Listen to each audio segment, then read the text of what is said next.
Right. Right, now she's taken her boots off. Okay, Rita. Could you tell me your name and where you were brought up, where you were born and brought up in Bolton? I was born Rita Sharp. I was born at Townley's Hospital, one of Townley's best, although my parents lived in the Dobble area, come Morris Green area at the time. My father was Mancunian, Mum was Boltonian. They met at Butlins holiday camp in Skegness, and Dad swept Mum off her feet. And if you knew my father, he did nothing quickly, but he made his mind up. They were married within a year and moved to Manchester. Then the war broke out, and my elder sister, the product of my father's first marriage, her mum died unfortunately, she was evacuated to Clitheroe, and she screamed the place down. So my grandma went to Clitheroe to see her, saw how unhappy she was, and brought her to Bolton. And subsequently, my parents decided to move to Bolton. And hence, that's why I'm here, I suppose. They got a house in Sloane Street, which was Morris Green, but it was the end of a terrace, and it had a chip range in it, a chip shop, and the landlord said he would take it out, and he didn't do it by the weekend, so they moved again towards my grandparents who lived on Deanchurch Lane. Okay, so that's near Derby Street, isn't it?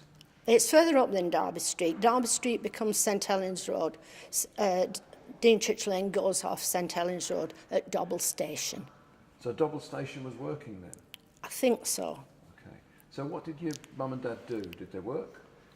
Mum didn't work when I was little, but Dad was a semi-skilled engineer. He'd worked on the railways during the Second World War. He was a bit too young to go into the First World War, even though he was in the Army of Occupation. There's a picture of him holding onto a horse. Then he got a job at J&W Kirkham's at Lark Street, and he worked there for many, many, many years till he retired. They were an engineering firm. And what about the house you lived in? Tell us about the house you lived in as a child. Well, after Sloane Street, we moved on to Deanchurch Lane. Again, it was a rented house, an odd-shaped house, very odd-shaped house, at the end of a terrace. And very, very quickly, Mum decided they were going to purchase a house. My father was appalled because nobody in his family had ever owned a house. But Mum was Mum, and they were buying. She bought the only house they could afford at the time, which was a bit ramshackle really, and Dad decided he would do it up. There was a flag floor, which didn't suit Mum, so he broke it up and took it in his wheelbarrow and found what was known as the brick field. And he found a hole and was very pleased with himself because he'd put the rubble of the floor into this hole until the chap that had dug the hole that morning was screaming blue murder because Dad had filled it in for him. My dad turned his hand to building wardrobes and cupboards and all sorts of things, which was a big surprise because he'd never done anything like that before. We lived there for quite a long time and then moved again a little bit further up Deanchurch Lane, and that's where I was married from. What about as a child? What were the features, the shops, the places that were important to you in the area as a child? There was only a corner shop in Deanchurch Lane and an off licence further up. And Mum used that shop quite a lot. I think rationing had finished all par sweeties then. And Mum got quite friendly with the lady at the corner shop. And I used to take a little boy to school, which meant going right down Deanchurch Lane, across St Helens Road and right up Morris Green Lane. It wouldn't happen now, would it? And I realised that the little boy was the same age as me, now a policeman. Otherwise, Mum worked out that some shopping would be better on Dobble, and she went along to the UCP, very keen on tripe and so on. And there was a ladies' outfitters on Dobble, and Mum started doing alterations for this lady, for sweet nothing actually, to be honest. And even to this day, I never walk around the house without shoes on, because there was always pins on the floor. Most of the ladies at that time were shaped like Candy Cat's wife. So Mum would more or less make a dress for these ladies. And when the lady sold the shop, she sold my mum with it, which is a bit naughty, isn't it? What did you get up to as a child? And then what were the fun things you did, and then as a teenager? Right. It's probably tell the truth time. There was a big railway line that crossed St Helens Road and thus went along Deanchurch Lane. So I played an awful lot on the, where I shouldn't have done, on the near the railway line. There's quite a lot of children my age, so I had a good group of friends. Popping tar bubbles was a very good occupation. You don't get them now, though, do you? Tell us how you did that. Well, you found a tar bubble and popped it, well, you know, in the nice weather. Just explain why the tar bubbles were there, who put them there, and why they would be there. Well, I suppose it's the forerunner of tarmac. The roads are tarmac-addamed, aren't they now? I suppose it was. I don't know whether there's tar bubbles everywhere. So I'm just you need to explain that they were on the road and that they were in between the sets. Could you do that? Yes, I suppose they were. You would sit on the side set, as you would call it, and the tar bubbles were at the end of the road, and in nice weather they would bubble and you would pop them. A lovely occupation. Did you go to the pictures? Oh, yes. Mum went one night, Dad went the other, so that the other one could mind me. And I went on Saturday afternoon. It was threepence or fourpence, and if you're very, very posh, sevenpence. I never actually aspired to the Fortney ones. But you saw a lot of good films, Flash Gordon and so on. And where was this?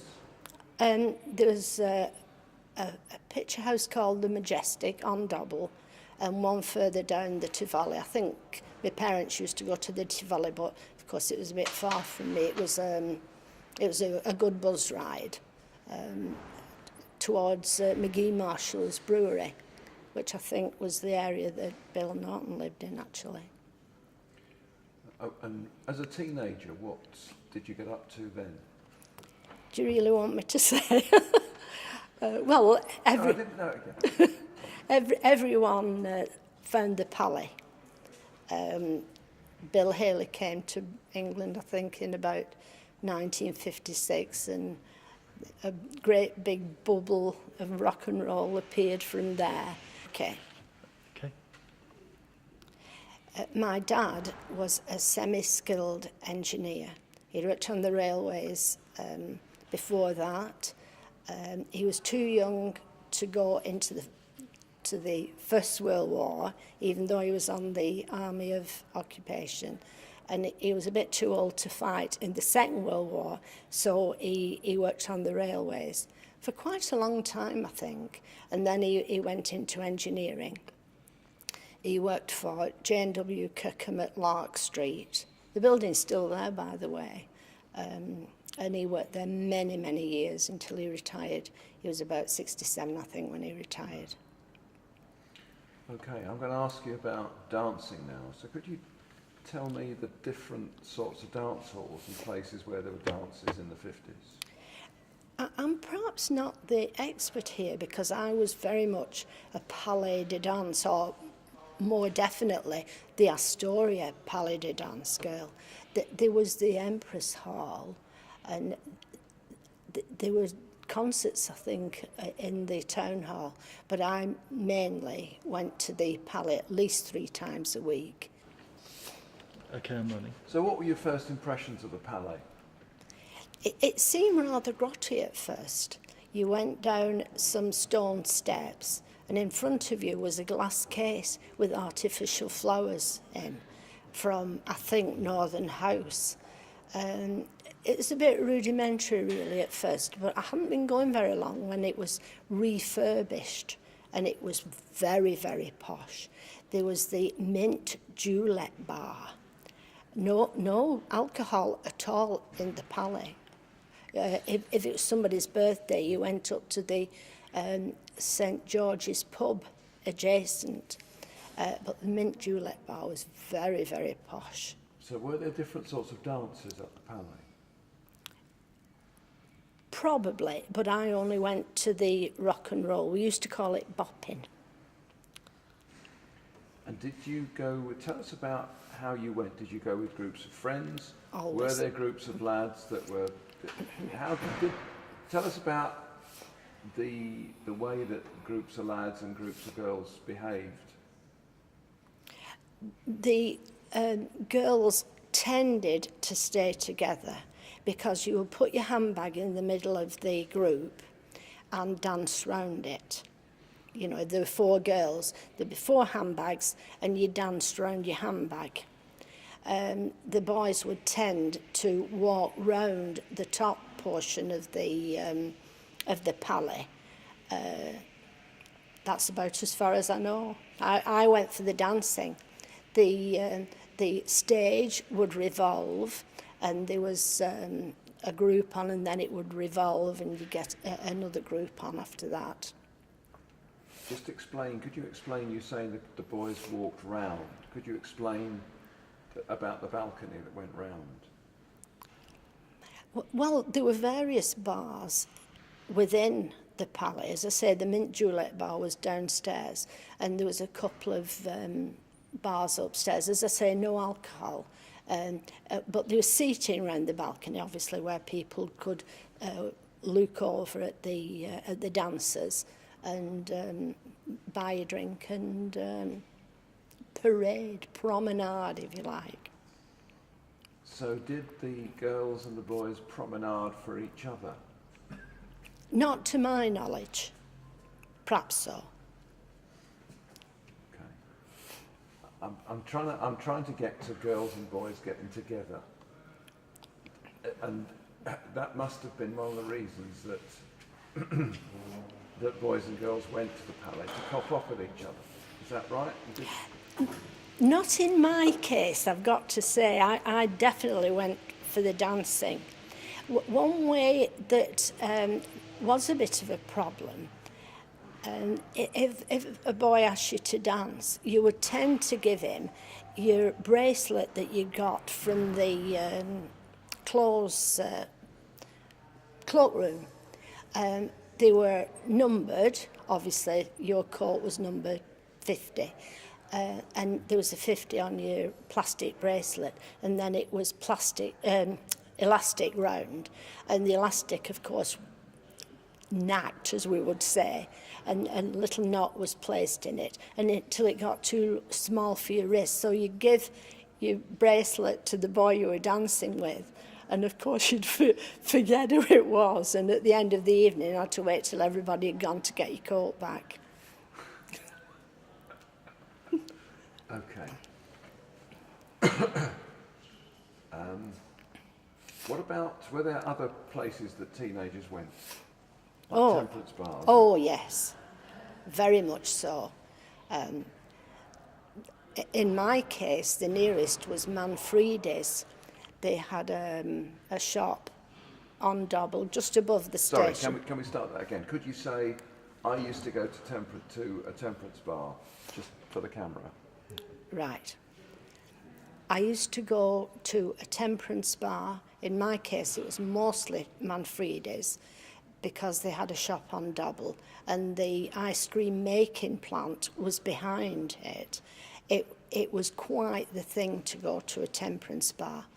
Also, there was Drinan's, which was much further down near the Tivoli pitch house, but it was a very similar way to meet someone and chat.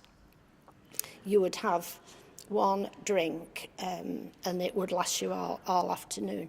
My favourite was a lime cordial with ice cream at the top. And of course, as you drank the horrid green liquid, the ice cream would be melting and melt into the liquid. I thought that was rather nice. Okay, thank you. And earlier on you mentioned the UCP. Could you explain UCP for the camera, what they sold, what it stood for and who went there?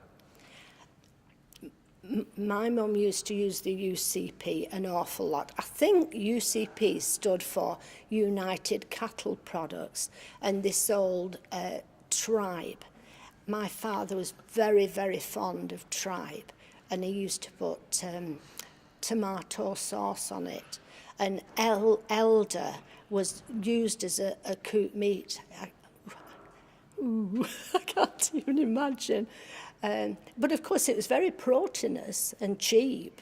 So I think a lot of people used the UCP. There were also UCP cafes in town. And when I was first working, I used to go for my tea sometimes at the UCP. And if you tarried a little while, they used to lift your food up and wipe the tables and put the chairs on the tables while you were still eating, and nobody batted an eyelid. It was quite a thing, the UCP. Okay, tell us about when you got your first job. You left school and you got your first job. Tell us about what that first job was and what your status was. My first job was at United Ebonite in Lorryville. It was a long, long way from home, 2 buses, but I can only assume that the careers people at my school gave me the introduction there, and I went along to Ebonite, as it was called, and I was the lowest of the low in the personnel department, just as a clerk. I worked with a girl that had been the lowest of the low, and she was 1 up, and then there was another girl who was 1 up from that. One of my recollections is that at the Christmas period, the firm had a Christmas party, and everyone had to go, so that was 2 buses again on a Sunday. But the junior in personnel had to be a fairy on the Christmas float, and the Father Christmas was the managing director. Unfortunately, I was the size I am now, and I wouldn't fit in the little fairy outfit. So the girl who had been the junior had to be the fairy, and I can see her now. She was the most reluctant fairy you've ever seen in your life, because of course it was beneath her. She was 1 up, you see. One day, something had got out. I haven't the vaguest clue what it was. I was the little one at the end. But we all had to go into the manager's office, hand on the Bible, and swear that we hadn't said anything. I had no idea what it was all about. But I still had to do it. Someone came to the office window with a trolley twice a day. And the idea was that the junior would go and get teas and coffees and what everybody wanted. and it was a penny a day, except that the boss gave me 5p. And the number of sums I used to do with these pennies and this 5p. But to this day, I never fall foul of anybody else's money. If I've got somebody else's money, I'm bob on to the halfpenny. It teaches you things, doesn't it? Let's go back to when you said something had got out. Could you explain that a bit more fully? Was that somebody had said something outside the company which was embarrassing to the company? That's what you... Could you explain that again then, Rita? Being the junior in personnel, you were sworn to secrecy about everything. And you used to go about the firm, of course, and some information that shouldn't have been broadcast was broadcast. And everybody in personnel had to go into the manager's office and swear that they hadn't said anything. I mean, I wasn't in a position to say anything because I didn't know anything. But I don't think it would be very PC now to be expected to swear on a Bible that you hadn't said anything. Okay, I think that's us. Thank you. Thanks, Rita. That's a great story.